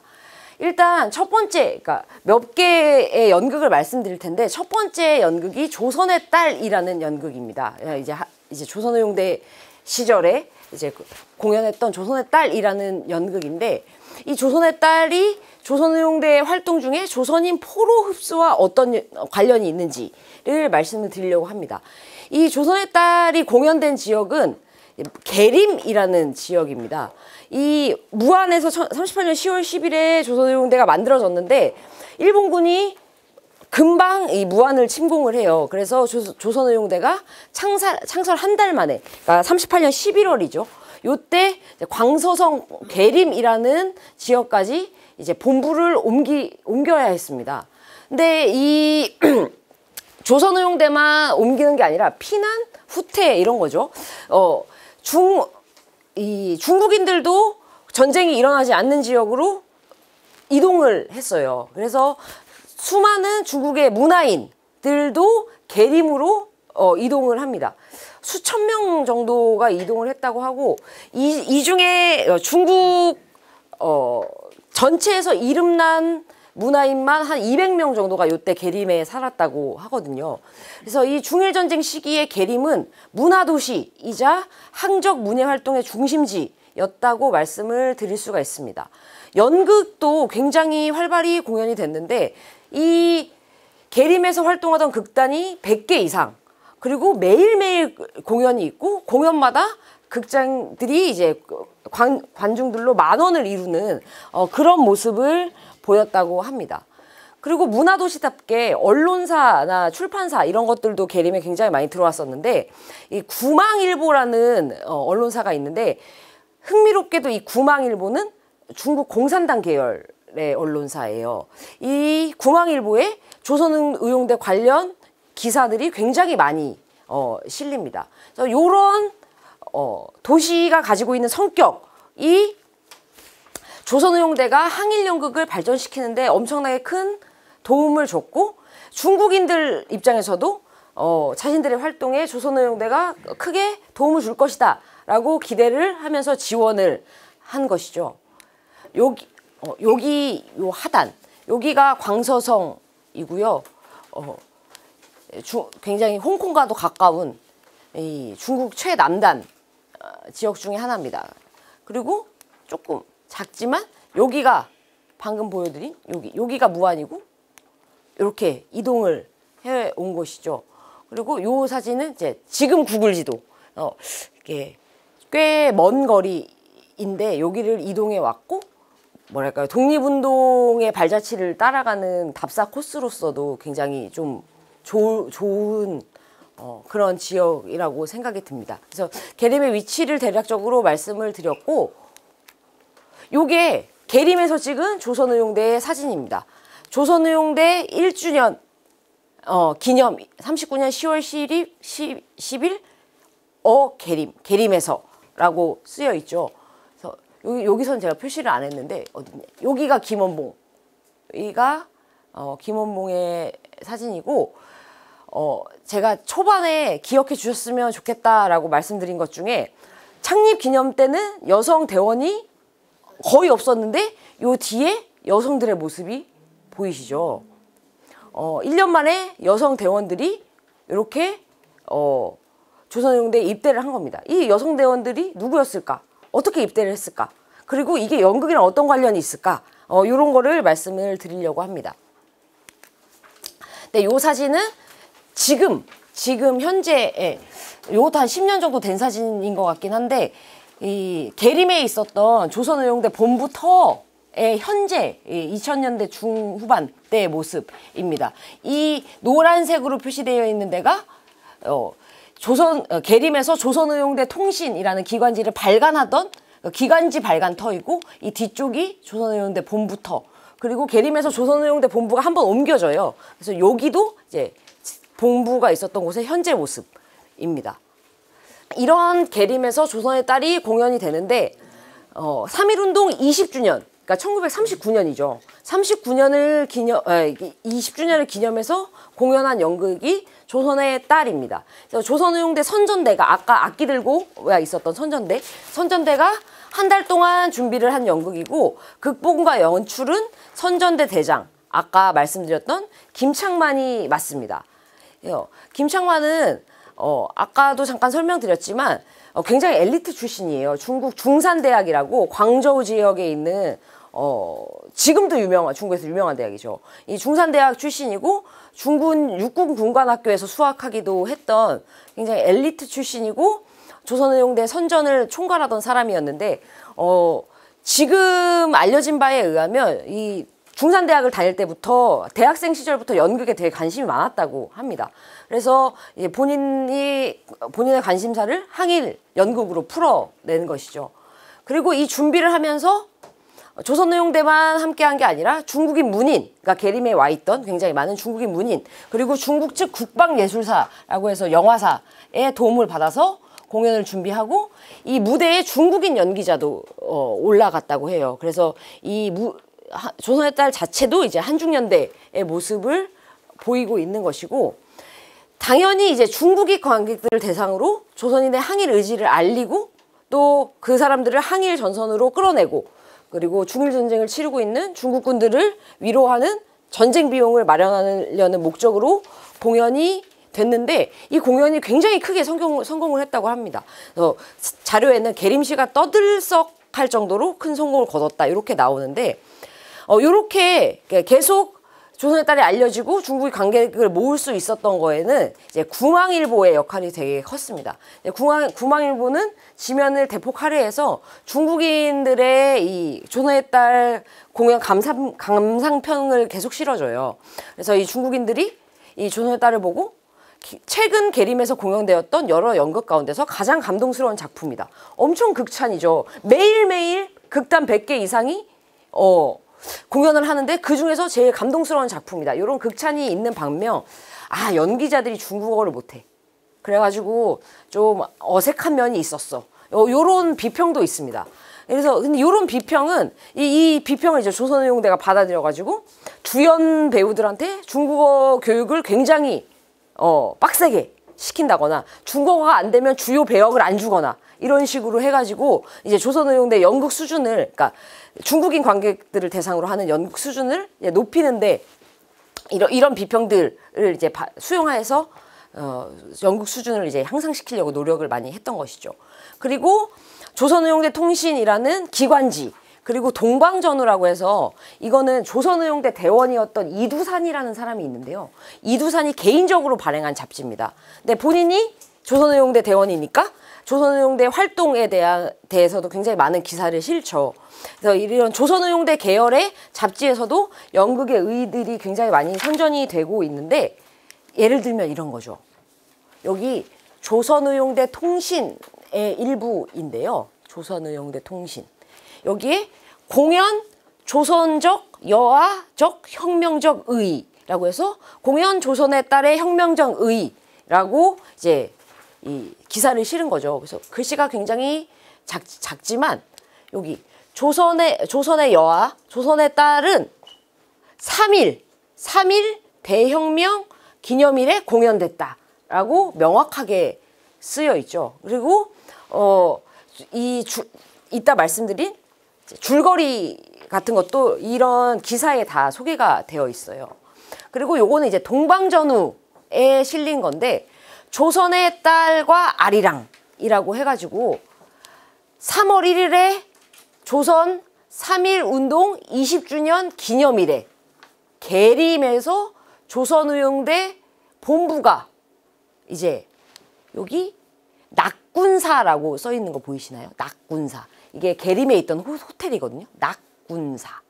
이 낙군사 강당에서 이 기념대회를 조선의용대가 거행을 했다. 이 기념대회장에는 사방에 중한민족 연합 기례라는 표와 만장이 걸려 있었고, 또 강당 이 무대 위에는 한국 국기가 걸려 있었다라고 쓰여 있습니다. 그래서 3.1 계림에서 열렸던 3.1절 기념식의 광경을 굉장히 상세히 묘사하고 있고, 조선의용대는 신화극장이라는 곳에서 1년은 연달아라는 뜻인데요. 연달아 3일 밤 동안 공연을 했다. 무엇을? 조선의 딸이라는 연극과 가극 아리랑을. 그래서 이 연극의 지도는 김창만이 했고, 주연은 김위라는 사람인데 전부 다 조선 총련이다. 이렇게 쓰여 있죠. 그래서 누가 지도를 했고 주연은 누군지, 그리고 왜 공연했는지, 이런 것들이 이런 사료를 통해서 확인이 가능합니다. 네, 이 사료에는 이제 줄거리도 나와 있다고 말씀을 드렸는데, 줄거리는 대충 이런 거예요. 이제 일제 압박을 견디다 못한 조선인 소녀가 할아버지를 고향에 두고 이제 고향을 떠나서 카페에서 일을 하게 되는데, 여급이라고 많이 불렀죠. 여급으로 일하게 됐는데 이제 굉장히 영혼을 팔아야 되는 그런 생활이었고, 이런 생활에 이런 영혼을 팔아야 되고 일본인들한테 당하는 모욕, 이런 것들이 이 소녀한테 항일 의식을 심어줬지만, 이 소녀는 결국 이 항일 전선에 나서지 못하고 죽음을 맞이한다. 근데 이 소녀의 무덤이 이 항일 운동의 초석이 됐다. 이런 내용이거든요. 근데 이 흥미로운 거는 이 조선의 딸이라는 연극이 조선의용대가 상연한 연극 가운데 여성을 주인공으로 한 최초의 작품이라는 겁니다. 그러니까 이게 뭘 의미하는 거냐면, 이 조선의용대가 여성, 구체적으로는 카페 여급 출신 여성을 단지 화류계 종사자로만 본 게 아니라, 이 사람들도 잘 교육하면 독립운동의 주체가 될 수 있겠구나 라고 인식했다는 걸 이 연극이 보여주는 것이죠. 이거를 뒷받침할 수 있는 여러 사례들이 있는데, 이런 조선인 포로 흡수입니다. 그러니까 계림 주둔 기간 동안 조선의용대는 말씀드렸듯이 조선인 포로를 인수받는 활동을 전개를 했는데 간부들이 막 좀 멀리 계림에서 멀리 떨어진 포로 수용소 같은 데 가가지고 조선인들 막 만나요. 만나고 3.1 기념식 이런 거 막 같이 하면서 항일 의지를 막 북돋아주고 거기서 바로 이제 입대식을 거행하는 그런 모습을 보이기도 합니다. 근데 이 포로 중에는 중국의 유흥업소들에서 일하던 여성들이 있었던 것이죠. 요 사진이 아마 포로 수용소로 추정이 됩니다. 포로 수용소로 추정이 되고 여기 새로 입대하는 조선의용대원들의 모습이에요. 그러니까 포로 수용소에서 조선인 포로로 잡힌 사람들의 입대식을 하고 있는 사진입니다. 굉장히 귀한 사진인데 조선의용대 사진 중에서는 잘 안 알려져 있는 사진들이죠. 그래서 입대식, 편입 환영식을 하고 있는 사진이고 환송은 그겁니다. 그러니까 대원들을 교육시킨 다음에 전선으로 내보내죠. 내보낼 때 이제 환송 대회를 하고 있는 모습인데 여기 보시면 여성 대원들 보이시나요? 여성 대원들. 그리고 여기도 이제 뭐 임명장 같은 걸 받고 있는 모습으로 보이는데 여기 뒤에 다 여성들이죠. 그래서 굉장히 많은 이 사람들이 다 뭐 카페 여급 출신이다 이렇게 이야기할 수는 없지만 굉장히 많은 여성들이 이 포로 흡수를 통해서 조선의용대 대원으로 들어왔다라는 것을 이 사진들이 명확히 잘 보여주고 있는 것이죠. 구체적인 사례 하나를 보면 39년 2월에 중국군 제2포로 수용소에 조선인 31명이 포로로 잡혀서 들어왔어요. 이걸 이제 조선의용대 본부에서 알고 윤세주를 급히 파견을 하죠. 가가지고 이 사람들을 개별 면담을 하고 심사를 합니다. 그래서 이 사람들 다 사상에 문제 없는 사람들, 진짜 친일파 아니다. 이렇게 해서 31명 전부를 중경으로 데리고 가가지고 3개월 동안 훈련을 시킨 다음에 조선의용대 대원으로 정식으로 받아들이는데 재밌는 건 이 31명 전부 다 민간인이라는 겁니다. 그러니까 지원병으로 중국에 온 사람들이 아니에요. 다 민간인들인데 어떤 사람들이냐면 일본 상선, 그 무역선이죠. 상선에 고용돼 가지고 중국 그 대련에서 천진으로 배가 이동하다가 지금 중일 전쟁 지역이죠. 그러니까 일본 배가 오면 중국군 입장에서 잡아야 되죠. 그렇게 해서 잡힌 사람들. 그리고 중국에서 장사를 하던 사람들. 이런 사람들이고 이 31명 중에 여성이 8명. 8명인데 8명 중에 4명은 이 상인들의 가족이고 나머지 절반이 이른바 화류계에서 일하던 여성이라는 겁니다. 그러니까 화류계 여성이 조선의용대 대원이 된 것이죠. 요거를 잘 보여주는 중국 기사가 있어요. 중경대공보라는 중국 신문인데 이 31명의 포로가 전선으로 나가는 걸 취재한 기사거든요.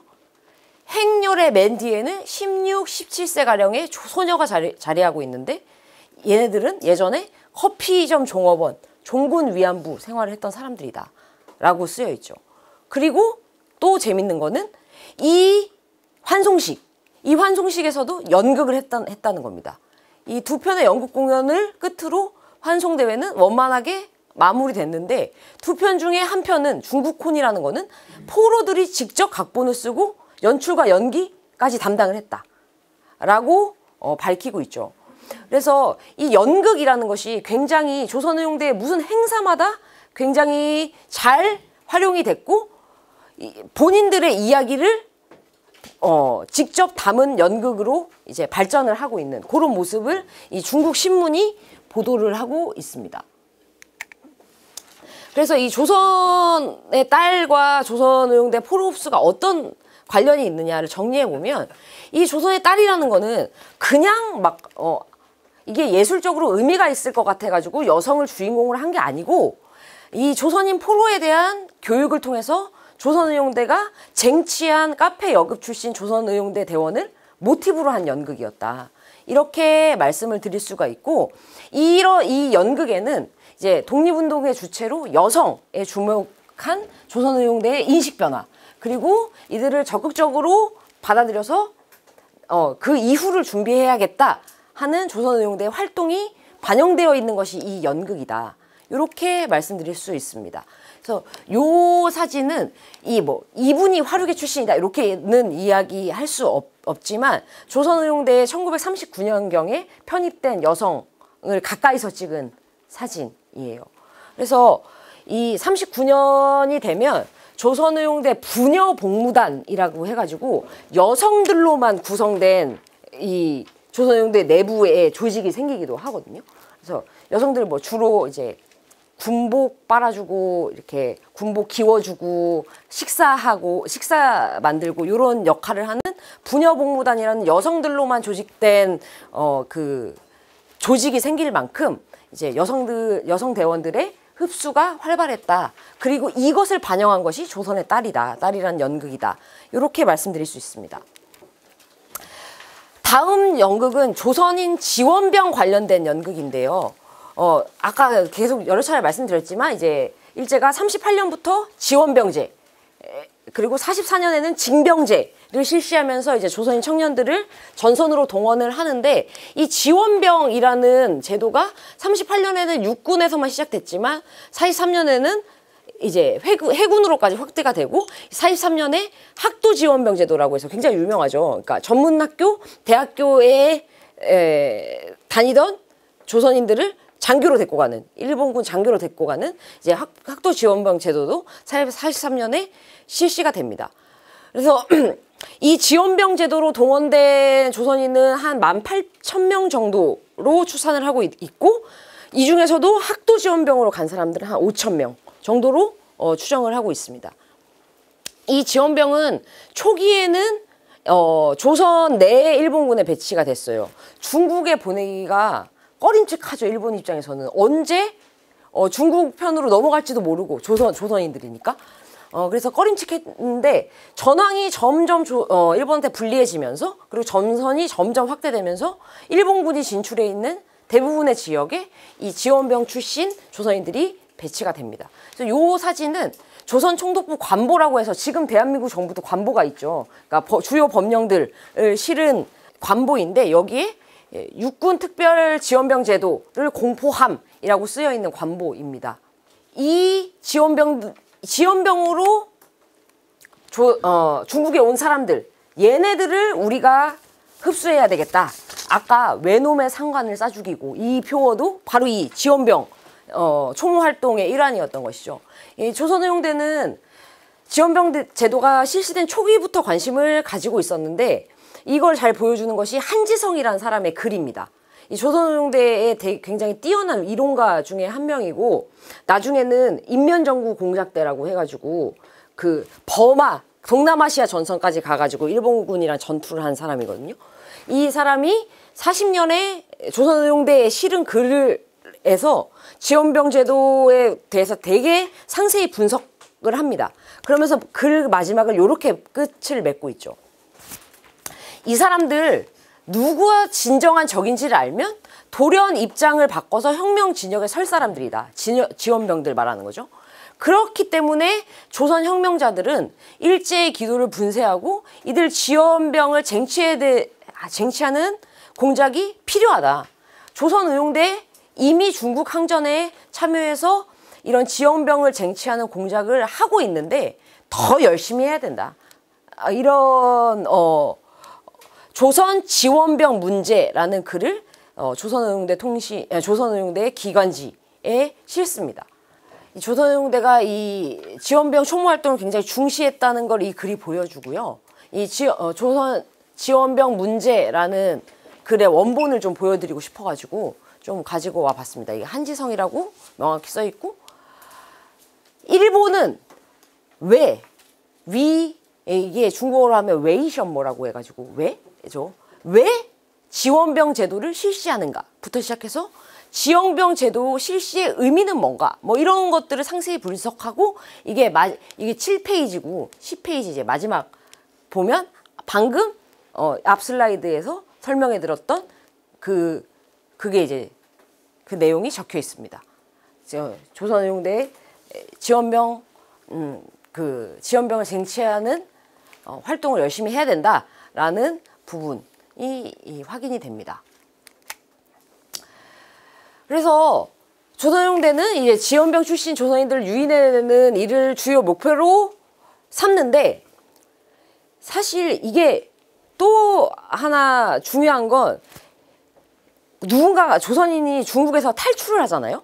근데 이게 조선의용군으로 갈 거냐, 한국 광복군으로 갈 거냐 하는 건 이념의 문제가 아니었다는 겁니다. 그러니까 본인이 어디서 탈출을 했냐, 탈출 과정에서 중국군 누구를 만났냐에 따라서 이제 본인이 편입되는 군대가 달랐던 거죠. 그러니까 중국 공산당 점령구로 탈출한 사람은 조선의용군으로 편입이 되고, 국민당 관할 지역으로 탈출한 사람은 한국 광복군으로 편입되는 게 당연히 너무 일반적이었죠. 무슨 돈을 내고 기차를 끊어가지고 갈 수 있는 그런 상황이 아니었기 때문에. 그래서 장준하 선생님이 그래서 특별하고 예외적인 거죠. 장준하 선생은 되게 명확하게 중경에 임시정부가 있다던데 내가 거길 가야겠다, 이래서 대장정 면리를 걸어가지고 이제 중경으로 가신, 그게 이제 특수한 경우고, 보통 일반적으로는 탈출한 지역에 따라서 사상과 상관없이 조선의용군이나 광복군으로 이제 편입이 되는데, 광복군으로 편입된 조선인들은 굉장히 많이 알려져 있죠. 장준하부터 시작해서. 근데 조선의용군이 된 사례들은 많이 안 알려져 있어요. 근데 제가 2명만 가져와 봤는데, 선생님들 중에 이 신상초라는 이름을 기억하시는 선생님들이 있으실지도 모르겠는데, 굉장히 유명한 정치인이었거든요. 이 신상초가 어떤 사람이냐, 도쿄 제국대학에 재학 중이다가 44년에 징집됐는데, 이제 중국에서 탈출해서 조선의용대 일원으로 해방 전까지 활동을 합니다. 근데 이 사람이 기독교인이었어요. 그러니까 체질부터 공산당이랑 안 맞는 거죠. 그래서 해방이 되니까, 해방이 되면 아까 그 조선의용군 이동 경로에도 나왔지만 조선의용군은 만주로 들어가거든요. 만주 들어가는데 그 대열에서 이탈해서 고향집으로 가버립니다. 고향집으로 가버려요. 근데 이 북한에서 그걸 알고 명령도 안 받고 네가 대열을 이탈해 하면서 감옥살이를 시켜버려요. 그래서 더 철저한 반공주의자가 되고, 이제 북한에서 못 살겠다 해서 49년에 월남을 한 사람입니다. 그래서 이 법학부 재학 중이었죠. 그래서 한국에서는 법학 교수로 활동을 하다가 정치인으로도 굉장히 유명한 사람이었습니다. 그래서 처음에는 민주당 계열 쪽에서 활동을 하다가 유신 이후에는 이제 유신정우회 의원이 되기도 하고, 좀 성향이 바뀌는 그런 인물이고요. 이제 엄영식이라는 분이 있는데, 이분도 이제 학병 출신으로 탈출해서 조선의용군이 된 사람인데, 이제 와세대대학 문학부에 재학 중이다가 이제 조선의용군에 편입된 사람인데, 이 사람도 북한이 고향이에요. 신상초랑 고향이 같거든요. 근데 이제 47년에 월남을 해서 이분은 이제 경희대 사학과 교수로 활동을 합니다. 이 와세대대학 문학부 동양사 전공이었거든요. 그래서 동양사 교수로 활동을 해서 경희대 사학과의 기틀을 만든 사람으로 평가를 받는 이 엄영식이라는 사람이 있습니다. 이게 신상초 엄영식의 회고록이에요. 이거는 신상초의 회고록인데 공교롭게도 제목이 같습니다. 둘 다 탈출이에요. 둘 다 탈출이고, 이제 부제만 다르죠. 신상초의 회고록, 이분이 신상초인데, 신상초의 회고록은 어느 자유주의자의 수기라는 부제를 달고 있고 1966년에 나왔어요. 그리고 굉장히 반공적인 색깔이 짙은 그런 회고록입니다. 그리고 이 엄영식의 회고록 탈출은 죽어서야 찾은 자유가 부제고, 요거는 2005년에 출판이 됐습니다. 그래서 시대의 변화를 반영하고 있기도 하지만, 그러니까 신상초에 비해서는 조선의용군 지도자들 다 공산주의자들이죠. 공산주의자들에 대해서 긍정적으로 묘사하는 부분도 있고, 두 회고록이 묘사하는 조선의용군의 모습이 약간씩 달라요. 그게 굉장히 이 두 회고록이 읽는 포인트 중에 하나인데, 그래서 어쨌든 요 두 편의 회고록에 자기들이 어떻게 징집됐고 어떻게 탈출해서 조선의용군에 들어갔고 조선의용군에서 어떤 활동을 했는지가 굉장히 상세히 잘 나와 있죠. 근데 장준하 선생님의 회고록에 비해서는 굉장히 안 알려져 있죠. 그래서 이분이 신상초는 이렇게 생기신 분이고 엄영식은 이렇게 생긴 분입니다.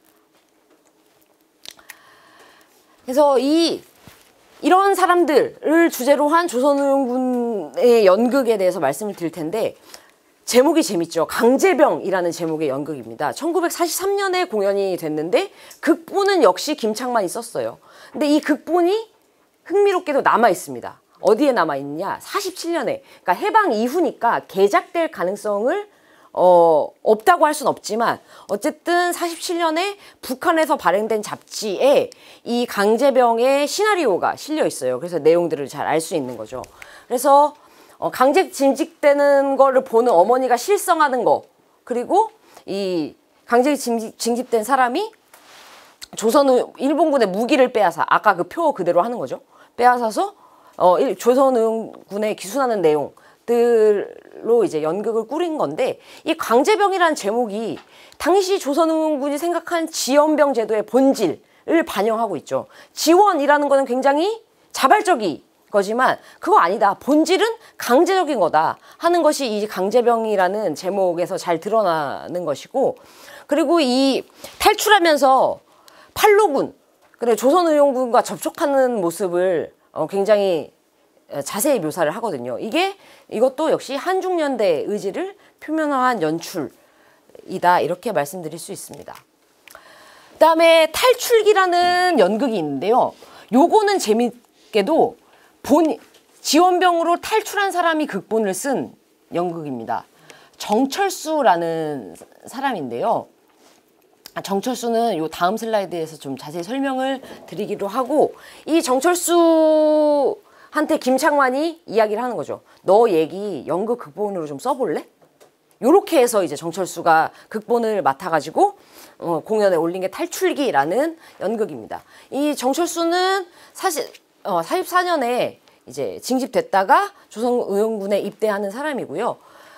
이 탈출기뿐만이 아니라 또 다른 희곡들을 창작을 하면서 극본가로 성장합니다. 조선의용군 내에서 극본가로 성장을 하는 인물이고, 당연히 본인의 경험담을 썼으니까 사실을 기반으로 창작되었을 수밖에 없고, 이 탈출기가 공연된 곳이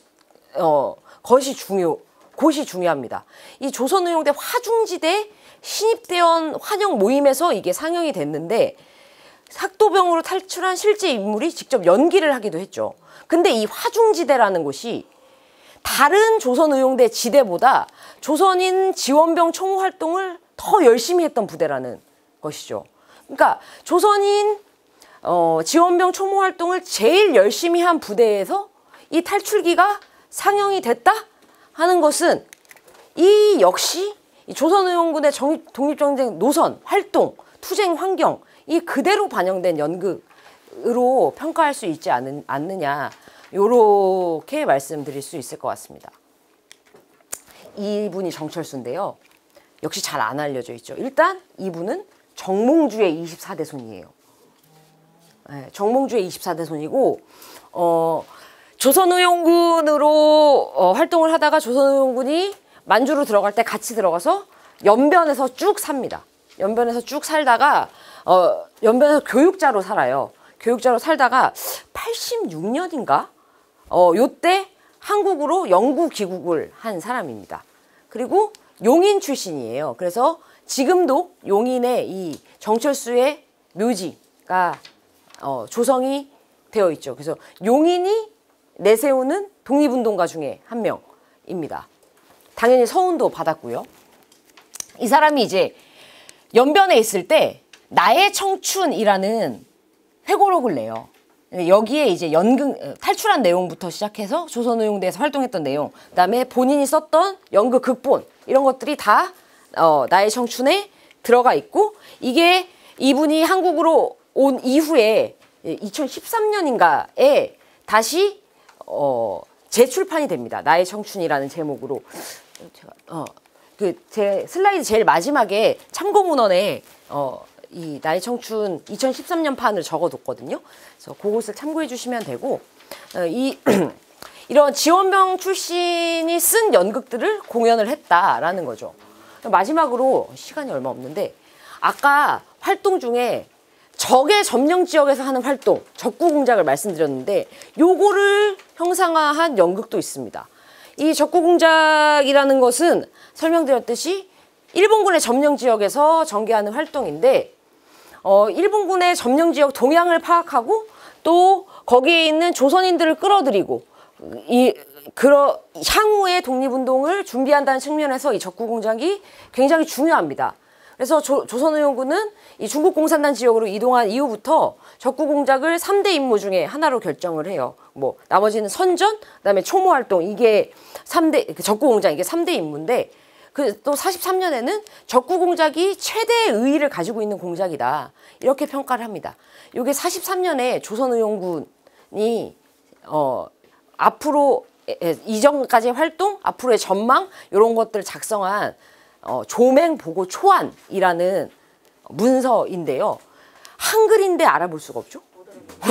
요 한글인데 그래서 여기 보시면 목전, 조맹 이거는 그러니까 그런 거라고 생각하니까 임시정부의 산하 군대가 광복군이잖아요. 그러니까 조맹의 산하 군대가 조선의용군이라고 생각하시면 되는데 목전 조맹 공작 방침죽 적구 공작은 최대의 의의를 가지고 있는 공작 부문의 하나라고 쓰여 있죠. 굉장히 어렵게 읽었습니다. 네, 이렇게 적구 공작을 굉장히 중요하게 평가하는 문서가 남아 있고요. 그래서 북경에서 적구 공작에 성공을 해요. 북경에서 지하조직, 조선의용대 지하조직을 1944년에 드디어 결성을 하고 해방 직전까지 활발하게 활동을 합니다. 그래서 북경에 살던 조선 청년들이 이 적구 공작, 조선의용군의 적구 공작에 힘입어서 조선의용군에 입대를 하기도 하고, 최승희, 굉장히 유명한 무용가죠. 그 다음에 최승희의 남편 안막이 군의 지하조직에 가담을 하는데, 이게 북경에서의 적구 공작의 결실 중에 하나입니다. 그리고 김사량, 굉장히 유명한 문인이죠. 이 김사량은 이제 일본에 의해서 조직된 그 학도병 위문단체 일원으로 중국에 왔다가, 그러니까 편하게 중국에 왔죠. 왜냐하면 선전해야 되니까 일본이 데리고 온 거죠. 근데 탈출을 해가지고 조선의용군 근거지 태양산으로 넘어가가지고 이제 조선의용군의 활동을 기록한 사람으로 굉장히 유명한데, 이 사람이 태양산으로 넘어간 것도 북경에서 넘어가거든요. 이 북경에 적구 공작이 있었기 때문에 가능했던 것이죠. 그만큼 이제 북경에서의 적구 공작이 굉장히 성과를 내고 있었는데, 이 사람이 최승희 안막 부부의 사진이고요. 이 사람이 김사량입니다.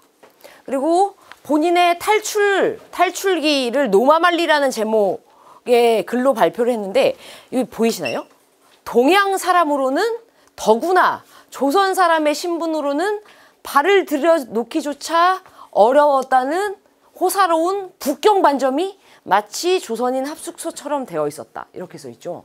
그러니까 북경 반점이 조선의용군의 적구 공작의 거점이었음을 보여주는 구절입니다. 그래서 이 북경에서의 적구 공작이 굉장히 활발하게 진행이 됐는데, 이 북경의 밤이라는 연극이 이 북경의 적구 공작을 하다가 희생된 조선의용대 대원을 기리기 위한 연극이었다는 것이죠. 그래서 이 시간 관계상 이런 시간적 배경이나 이런 거는 읽어보시면 될 것 같고, 이 적구 공작은 굉장히 큰 희생을 감내할 수밖에 없었기 때문에 북경의 밤 주인공 역시 고문에 의해 목숨을 잃는 것으로 설정이 되죠. 그리고 김창반은 극복 머릿말에 작년, 이게 44년에 공연이 됐으니까 43년이죠. 43년에 적의 유치장에서 돌아가신 땡땡 동지의 영전에 삼가 올리는 연극이다 라고 적어서 이 연극이 실화를 기반으로 한 작품임을 분명히 하고 있습니다. 그리고 또 하나 흥미로운 건, 이 김창만 자신이 북경에서 적구 공작을 하던 사람이었다는 거죠. 그러니까 이 북경의 밤이라는 건 조선의용대의 북경 적구 공작을 그대로 무대에 옮긴 연극일 뿐만이 아니라, 이 북경에서 적공장을 한 김창만이 창작한 이 북경의 밤이 43년 겨울을 배경을 하고 44년에 공연된 것. 요거는 아까 북경에서 지하조직 건설이 완료된 게 44년이라고 말씀드렸죠. 이 북경 지하조직이 44년에 결성된 것과 무관하지 않다. 결론적으로 북경에서 적공장을 해온 김창만이 자신의 경험을 바탕으로 만든 게 북경의 밤이고, 북경 지하조직이 44년에 결성된 거를 자축 기념하는 의미를 담아서 만든 것이 북경의 밤이라는 연극이다. 이렇게 말씀드릴 수 있을 것 같습니다. 요거는 제가 북경의 밤 공연하는 사진을 찾아보려고 했는데 못 찾겠더라고요. 도저히 안 나와가지고 요거는 조선의용군이 연극하는 건 아닌데 팔로군이 연극을 항일 집회를 하고 연극을 하는 장면을 찍은 사진입니다. 사진들이고 여기 보시면 잘 안 보이시겠지만 이제 모택통의 사진 같은 것들이 보이죠. 그래서 굉장히 작은 마을이었을 것으로 추정이 되는데 꽤 많은 사람들이 모여가지고 이 항일 집회 연극을 보는 모습. 조선의용대 공연 환경도 이거랑 크게 다르지 않았을 것이다. 이렇게 생각이 듭니다. 이렇게 길거리에서 막 공연하는 거죠. 중국인 관객들을 대상으로. 그래서 결론적으로 이 그간에는 연극하면, 항일 연극하면 중국인들이 보고 감동받았다.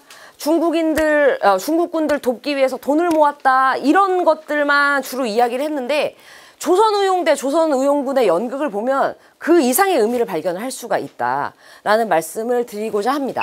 그러니까 연극을 본 사람, 중국 관객의 입장에서가 아니라 조선의용대, 조선의용군한테 이 연극은 뭐였냐라는 거를 알기 위해서는 그 내용, 주인공이 누구냐, 언제 상영됐냐, 이런 내용들을 분석하면서 알 수가 있는데 오늘 소개해드린 조선의 딸, 강제병, 탈출기, 북경의 밤 전부 조선의용대의 자기네들의 활동 그 자체, 그것과 투쟁 경험, 인식 이런 거와 무관하지 않았다는 것을 확인을 할 수가 있었습니다.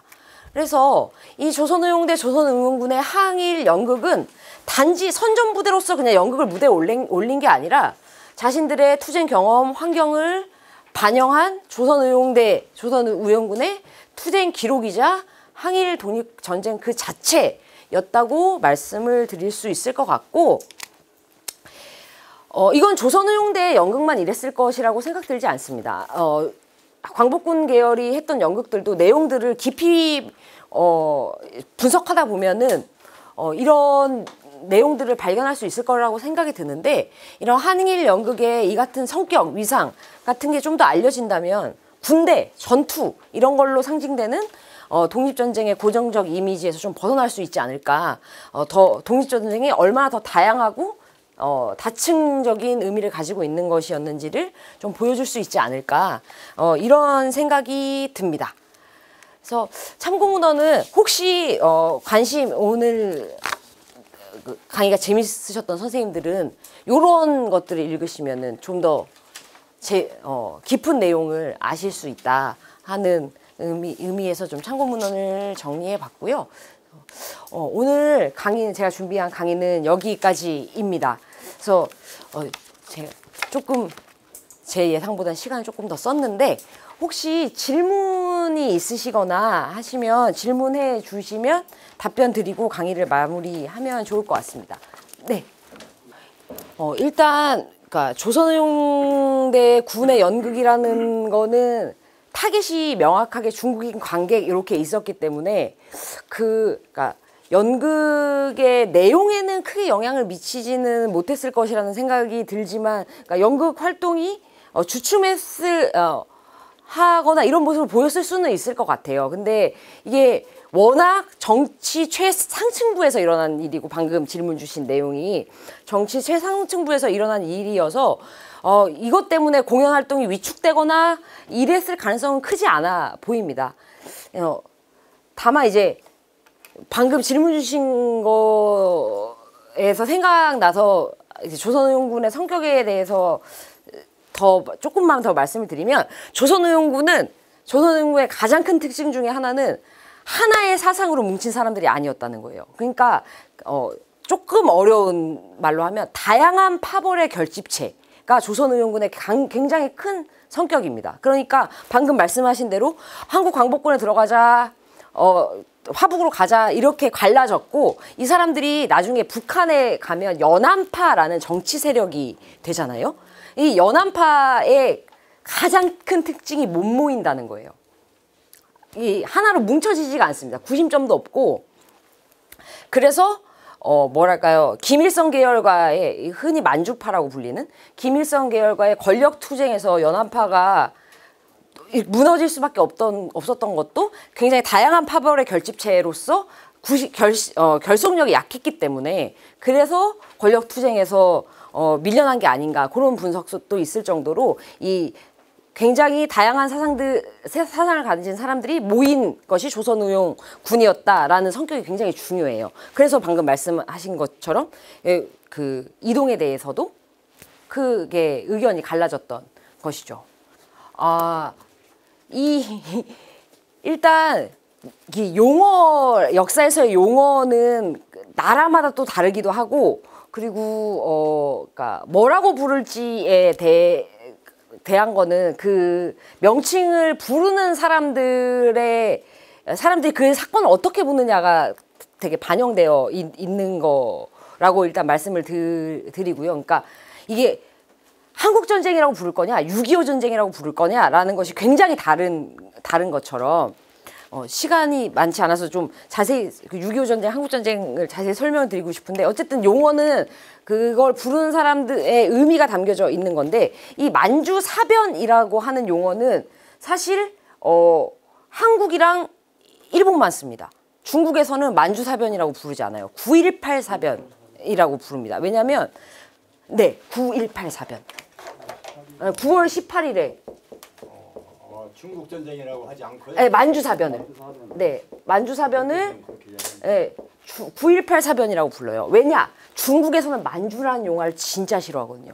그러니까 만주국의 트라우마 때문에 이 중국 동북지방을 만주라고 부르는 거를 극히 싫어하기 때문에 만주사변이라고 안 부르고 9.18 사변이라고 부르는 것이고, 그리고 이제 중일전쟁 같은 것도 중국에서는 8년 항전 뭐 이런 식으로 불러요. 네, 이 중일전쟁의 시작이 됐던 게 노규교 사건이기 때문에, 요거 7.7사변이라고 부르기도 하죠. 중일 전면, 제일 많이 쓰는 게 교과서에는 아마 중국 교과서에는 중일 전면 항쟁 이렇게 나와 있는 것 같아요. 네, 그리고 8년 항전 이렇게도 많이 쓰고. 그래서 이 용어라는 것이 본인들의 입장에 따라서 굉장히 크게 달라진다. 이 말씀을 먼저 드리고 싶고, 이게 요건 추정인데요. 이거는 왜 전쟁이라고 하고 이건 사변이라고 하냐. 그러니까 만주라는 지역에 국한된 하나의 사태라고 그냥 보는 것이 아닌가, 이거는. 그러니까 전면전이 아니잖아요.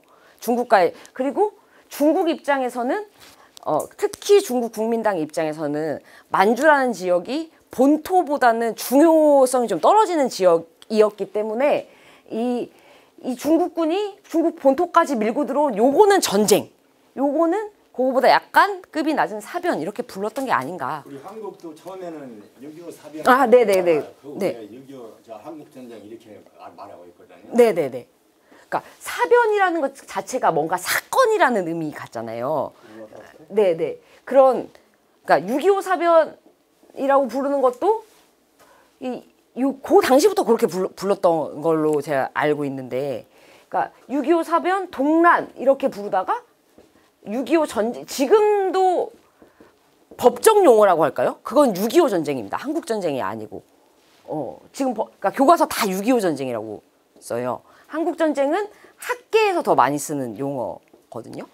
그래서 이런 동란, 사변처럼 약간 조금 작은 의미의 전쟁이 아니다, 이런 뜻에서 이렇게 용어가 발전한 게 아닌가, 그런 생각이 들기는 하는데요. 그래서 어쨌든 이런 용어 자체가 같은 사건을 가리키더라도 입장 그리고 국가에 따라서 용어가 다 다르고, 똑같은 사건도 이 한국전쟁도 10년 후, 20년 후에는 뭐라고 불릴지 모르는 거죠. 그게 또 역사의 재미라고 생각이 듭니다. 네. 일단 이 김원봉이 연안으로 가는 거, 그러니까 중국 공산당 지구로 가는 거를 찬성했던 건 맞는 것 같아요. 아까 그 영상에서도 동북으로 가야 된다고 말하잖아요. 예, 그건 맞는 것 같은데 또 그 조선의용대 대원 내부에서는 치열한 노선 투쟁이 있었던 것도 사실인 것 같아요. 가는 게 맞는 거냐? 왜냐하면 완전히 진로 설정이 앞으로의 활동에 가장 중대한 영향을 미치게 되는 일이기 때문에 노선 투쟁이 있었던 것도 확실히 맞고, 그거를 이제 분열이라고 보면 분열이라고 볼 수 있는 거죠. 생각이 다른 사람들이 토론을 한 것이기 때문에. 그리고 아까 선생님이 말씀하셨던 것처럼 그 동북 노선을 정말 강력히 주장했던 사람이 최창익인 것도 맞습니다. 그래서 그러니까 최창익과 그를 따르던 청년들은 무조건 가야 된다, 동북으로. 이걸 주장했던 게 맞고, 망설였던 사람들이 있었던 것도 맞고요. 그리고 김원봉과 관련해서 하나만 더 말씀드리면, 이 화북 이동과 관련해서 처음에 중국 공산당 지역으로 넘어갔을 때는 김원봉, 그러니까 관내에 남아있던 김원봉과 어느 정도 연결이 되어 있었어요. 되어 있었는데 그 연결이 확 끊기는 계기가 윤세주의 죽음입니다. 그러니까 윤세주가 죽으면서 김원봉과는 완전히 연락선 같은 것도 다 끊기고, 그 중국 공산당도 공산당 나름대로 이제 끊으려고, 국민당 지역이랑 끊으려고 계속 하던 와중에서 윤세주도 죽어 사망해 버리고 마니까 이제 더 이상 이제 김원봉의 영향력이 관철될 수 있는 루트가 없었던 것이죠. 그거 하나랑 이 화북 10만 교포는 되게 관용어처럼 쓰였던 것 같아요. 왜냐하면 광복군도 화북 10만 동부를 쟁취하러 가야 된다는 얘기를 계속 하거든요. 그래서 정확히 조선인이 얼마나 살았는지에 대해서는 통계가 없는 것으로 제가 알고 있는데, 왜냐하면 일본은 조선인을 통계를 내거나 이렇게 하려면은 정부가 그러니까 행정기관이 제대로 있어야 되는데 전쟁 기간이었기 때문에 행정기관이 제대로 역할을 할 수 없었기 때문에 화북에 정확히 얼마나 조선인이 살았는지는 명확하지 않지만 화북 10만 동포를 쟁취해야 된다, 이거는 중국에 있었던 독립운동 세력들이 다 가지고 있던 생각, 그래서 관용구로 쓰였던 말인 것 같고요. 마지막으로 이제 조선의용대 쪽으로 간 사람이 얼마나 되느냐, 그러니까 규모 자체는 아까 해방 직전에 1000명이라고 말씀을 드렸었는데, 그 신상초 엄영식의 사례에서도 알 수 있듯이 특히 한국 남한을 살아가는 사람, 남한에서 터를 잡은 사람들이 내가 조선의용군 학병 출신이다, 학병 출신으로 조선의용군에 들어갔다라는 거를 드러내기가 굉장히 어렵죠. 왜냐하면 이게 결국 이제 중국 공산당 부대로 끝이 났고, 북한에서는 주요 정치 세력으로 성장을 했기 때문에 내가 조선의용군 출신이라는 거를 밝히는 게 쉽지 않았을 거라고 생각이 듭니다. 그래서 그러니까 얼마나 많은 인원들이 여기에 들어갔는지 파악을 하기가 어렵고, 내가 조선의용군 출신이요 하는 사람들도 일단 다 욕부터 하고 시작해요. 조선의용군 나쁜 놈들인데 내가 어쩔 수 없이 들어갔다, 이렇게 하고 시작을 하기 때문에 이 통계를, 광복군 통계는 내기가 너무 편하죠. 너무 독립유공자로 인정도 받고 이럴 수 있지만 조선의용군으로 입대한 사람들은 기본적으로 통계를 내기가 어렵다, 북한에서도. 왜냐하면 북한에서도 연안파는 56년에 끝났죠. 완전히 끝나면서 이제 역사 속, 그러니까 조선의용군이라는 건 어떻게 보면은 한국에서도 북한에서도 다 이제 잊혀져간 존재가 될 수밖에 없는 그런 정치적인 상황이 있었다, 이렇게 말씀드릴 수 있을 것 같습니다. 네, 감사합니다.